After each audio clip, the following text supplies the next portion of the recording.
भले ही सरकार लाख दावे करे कि उत्तराखंड में हिमालयी क्षेत्रों में बनने वाली परियोजनाओं में हैवी ब्लास्टिंग नहीं हो रही है, लेकिन अभी मैं जोशीमठ से गोपेश्वर की तरफ जा रहा हूँ। आज अभी शाम का वक्त है और इतनी हैवी ब्लास्टिंग हुई है कि रोंगटे खड़े हो गए मेरे। प्रूफ के तौर पर आप जो है ये धुआं देख सकते हो। ये जो ये सुरंग खुद रही है, इससे जो है बहुत तेज़ी से जो है ये धुआं इस वक्त पे निकल रहा है।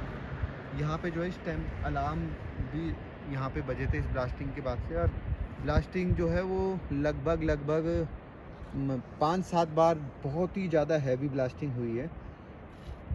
तो आखिर हम किस शर्त पर इन परियोजनाओं का निर्माण कर रहे हैं,